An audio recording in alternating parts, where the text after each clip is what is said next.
Congratulations on an amazing run on The Masked Singer. What fun it was to watch you. And you said this was a chance for you to rediscover your love for performing. How did your expectations of being on the show compare to how it actually went down? Yeah, well, my expectations going into it, I was not really nervous, but I was more on the fence of like, oh my gosh, I'm gonna feel so uncomfortable. I just hope I don't get put in a situation where I can't be the best Bow Wow that I possibly can be. What are they gonna have me sing? Do they think that I'm just this incredible vocalist, like I can sing like Whitney? What do they? I just hope that their perception of my voice isn't as, you know what I mean? So, but it wasn't. It was totally different. You know, they made me feel very comfortable. The songs that they worked with me on, and there were records that I loved and that I knew, so I didn't have to worry about over prepping or staying up late trying to learn lyrics or crunching my brain with all of this new information every week. So it was definitely not like I thought. You know, it was a fun experience, man, and I learned a lot by doing it. Yeah, and from the very beginning, you just seemed like you were right in your element, just moving on stage and dancing, and that was actually something a little out of the box for you, right? Yes, it is. Like I'm known for doing like the popular hip hop dances, like the dances that go viral or dances that are just, you know, a 6-month thing and everyone's doing that dance. But as far as like full on choreography with like a, you know, choreographer and dancers and, you know, making sure I hit steps and this, like that was the first. That was something that I was excited to do because I've always wanted to do it, but I knew that, you know, Bow Wow couldn't do it. That wasn't my thing. You know what I'm saying? That wasn't my niche. You know, but I knew that I could dance, but I just never had the right moment or the time to showcase that. And this show gave me the opportunity to do that. And then of course you're overconfident when people can't see your face. So you're in a mask. So you're really, hey, I don't care what y'all want me to do. I'm gonna do whatever. Because at the end of the day, they're judging the frog. And that was my whole thing. And you know, once I locked that in, it was time to go. Yeah, a lot of contestants have talked about the challenges of performing in the costume. Obviously, it's hot and it's heavy, but like you just touched upon, it sort of gives you a chance to be yourself and express yourself in ways that you might not otherwise. Right. Yeah, it does that to you. You know, just being in that, I know for me, it made me free. I wanted to do things that, like I said, I would not normally do. And I tell you, one of my favorite holidays is Halloween because, once again, I get to dress up and become another person for that night. Like, it's like the best. You get away with things. You know what I mean? So for me, that's the one thing that I loved. I'm like, yo, wow, like now I don't have to hide behind the mask no more. Like, I can really do this now. I can dance now. I'm going to start implementing this in some of my performances or music videos. Now I can get away with it because now they see me do it. But it's going to be different unmasked when I'm doing it. So that's the only thing. Awesome. And your daughter was a huge inspiration for you, of course. How is she reacting to your success on the show? Oh my gosh, that's what she was FaceTiming me right now. I'm like, I'm doing press like that. Why are you doing press? It's over. I'm like, yeah, but it's a big show. You got. They want to talk. They want to hear about, you know, your experiences and whatnot. But she was excited. Masked Singer is definitely one of her favorite shows. So once she found out, you know, it was crazy. I had to give her like $100 and say, don't say nothing. This is a bet between me and you. This is our contract. This $100 bill is our contract. She didn't say a word. So I'm so proud of her. And, you know, her mom was always like, why are you watching this every Wednesday? And then once her mom heard the voice, of course, she's like, oh my gosh.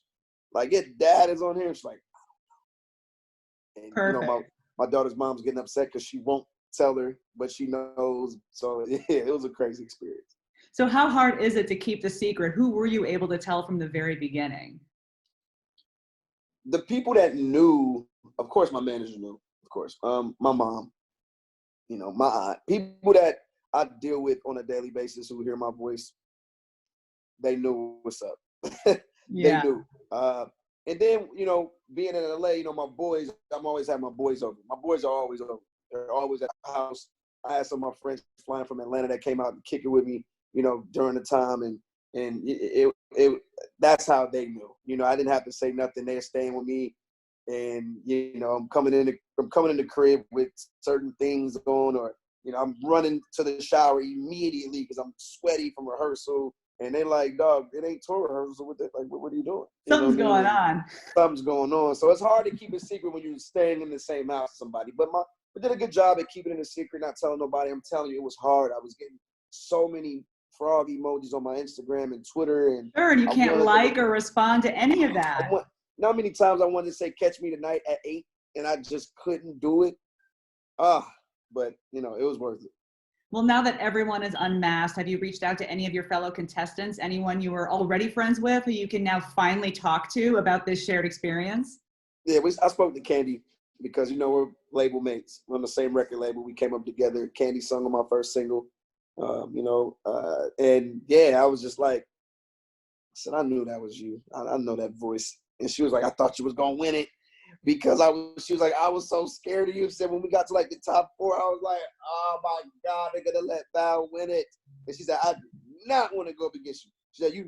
No one on this show is moving like you moving, like dancing. So I was like, oh my God, they're gonna put me up against him. And he's gonna have this crazy, over the top performance, and it's gonna win him the trophy. But yeah, I think if Candy wasn't there, I might have won. I mean, you, Turtle, and Night Angel, it was neck and neck going into that finale for sure. Yeah, it was wild. It was. Yeah, and Nick had to know what was up though, right? You guys go way back. Let me tell you something. Nick knew as soon as I walked out on the first episode of my group. He knew. And that was just like, I was like, dang, he don't know. He knew. Yeah, I mean, and in watching it last night, I had to wonder, can he hear your real voice inside the suit because he's standing so close to you on stage? Okay, now see, that's what I was worried about, right? So I was worried about that a lot. And I tried my best to disguise my voice, even though once we talk, it's projected and it's, pitched Distorted, out. yeah. Yeah, and at that point, I think, Nick, when you do the show, I think that's probably the only thing that you can't get away with is Nick.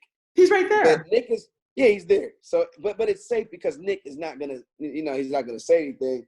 But yeah, he's right there. He can hear it, man. You can hear it. And now when I hear my voice, even when it's pitched out, I still hear me through my cadence. So it's tough to try to not talk in your voice or for people not to recognize you. But it's different. Yeah, definitely a challenge. And one of the most fun parts of the show is hearing the guesses from the judges along the way, whether they're close or just not close at all. Who were you most surprised to get mistaken for? LL Cool J. Of course, Ken made that guess. Leave it to Ken. LL was a crazy one. I spoke to Usher last night, and that's my guy who's on FaceTime, and he's like, man, we watching it. We're at the studio and we're watching it, and I said, yo, they compared me to you. They thought I was you. He said, yo, dog, that made me feel this big.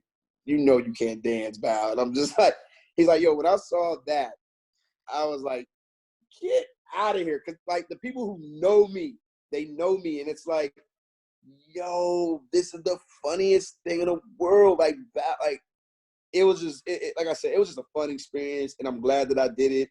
And, the fans loved it. My friends and family, they loved it. And that's all that matters. And Omarion was one name mentioned during the season as well. What's up with the Millennium Tour? I know the whole world is still up in the air right now, but are you guys still working to try and make this happen once we're all safe to gather in public again?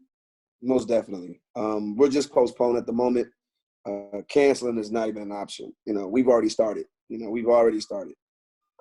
Got to see it through. Ticket sales were great. We're selling out every night, packing out these arenas, and then this happens. But yeah, man, it was just just one little hiccup a bump in the road for us. And if it's not this year, we get things back up and running, then it'll definitely be next year. And I think the people, they understand. I mean, look, there's nothing we can do right now. Everyone's already saying let's just take 2020 and throw it away. Like, this will be the first year in humanity where we're like, this is the only year. Basically, nothing's happening. Yeah, we never counted this year. It's just too much going on. We lost the great Kobe, and then a month later, this happens. It's like, yeah, come on. Like, everybody gets shut down. There's no sports. There's no work. There's just nothing. Yeah, so we're just staying positive. But we've been working on some music during the time, me and O, and just thinking about our fans, and if they can't see us, then we want to give them something to vibe to, and which is a win-win because, hey, it makes the tour bigger when we come back. Me and O put out some new stuff because we didn't put out any new music before we went. We was just riding high off the legendary status in our body of work, but now we get a chance to put out some music and then go back and finish and we still have like 38 shows, 39 shows to go. You know, it's a long tour. We were still adding on dates. We had London coming up. I believe London was supposed to be next week on the 30th of May. So yeah, this there were is, dates you know, like this month. Yeah. exactly. So everything has just been like pushed back. So we're just sitting waiting patiently, and we'll be updating everybody. Just keep on checking their social media, and we'll be back up and running. Well, with new music on the way, what about your future going forward after the show? There were headlines in the last couple of days that you'd announced your retirement. Can you clear that up a little bit? Because it seems like that isn't really the case. Yeah, I think I might have retired more times than Jay-Z, I think, and came back the way they do it. I don't know where they got that from. I think, you know, I was on my Twitter answering questions, and a fan had asked me something like, are you going to retire after you've done, and, you know, and are you ready to get your daughter going or something like that? And I said, yes, but I was referring to the second part of his question. Just your daughter, yeah. Part. Yeah, but the way it looked like I was confirming, like, I'm done, and it's like, you'll know when I'm done. Ice Cube gave me some good advice. He told me, yo, dog, don't ever announce your retirement. Don't ever announce your retirement. And I learned that when I announced it the first time. And, you know, for me, I have so much to prove. And, you know, my daughter is getting ready to walk into the business now. And, you know, for me, I just wanted to put my 2 albums out, free up some time for myself so that I can be there for her. And I want to be there for the start of her journey. I want to coach her. I want to be there for her. I want to, you know, that's like big for me. I just want to, like, let me be her training wheels until she has it, and then I can go back to Bow Wow business. So it's not me retiring. It's more like, you know, when you see me I'm never on break, but when you see me kind of fall back, don't think that I'm retiring. Just know that I'm just making time for my baby girl. That's all I'm doing. But I'm gonna jump right back on track as soon as I get her rolling. You know. Yeah, that makes total sense. She's the new Lil Bow Wow, but that doesn't mean Bow Wow stopping anytime soon. There you go. There you go. So you've faced some challenges head on in the last couple of years, particularly on social media. And you said that being on The Masked Singer was a way to address the trolls and the haters and the critics. What's the message you wanted to send? And I'm a bad man. That no matter what, if you got it, you got it, man. You know, God blesses us all, you know, and it was just one of those things where it's like, man, but the boy talented though. Dang. You know, that's what I wanted. It's like, oh, you gotta respect it. You know, it's one of those, you gotta respect it. And that's what I wanted. I wanted to show the world that, yo, y'all think just because y'all see me doing more TV and film that I don't rap, or like what is wrong with you guys? Like, are you serious? And then it's like, all right, let me go out here and show it. Oh, by the way, I'm gonna dance too. That's another hidden little secret you guys never knew about me. You know, so that was my whole thing. It was to go in there and have fun, but also to let them know this is some God-given type of talent. And it ain't going nowhere no time soon, and I still got it. Getting better too. Still got it and got more. Absolutely. So what insight has the Masked Singer experience given you about yourself as an artist moving forward? What did you learn? I mean, I was already a confident guy when I get on that stage, but I think don't be afraid. Don't be afraid to try new things. That's the biggest lesson I learned from this whole thing, because the old me would have walked in rehearsal and said, I'm not doing that. I'm not dancing. No way. Grown Bow was like, I want to learn that. Let's go. No, I want to do it. Yeah, I want to do it. I want to do it. I want to do it. I want to do it right. Let's go. Let's go. I'm the frog. I'm not Bow Wow. I'm the frog. What would the frog do? The frog would dance. This is it. You know what I mean? So I was up for that. Like, that was my thing. Try new things. Don't be afraid to try new things. And try it out and see what it brings back. You know, and that was really my whole thing. Well, we definitely can't wait to see what's next. And we'll be staying tuned for more info on the Millennium Tour when we can all join you in a stadium and an arena someday, hopefully 2021. It's going to happen. Regardless, it's going to happen.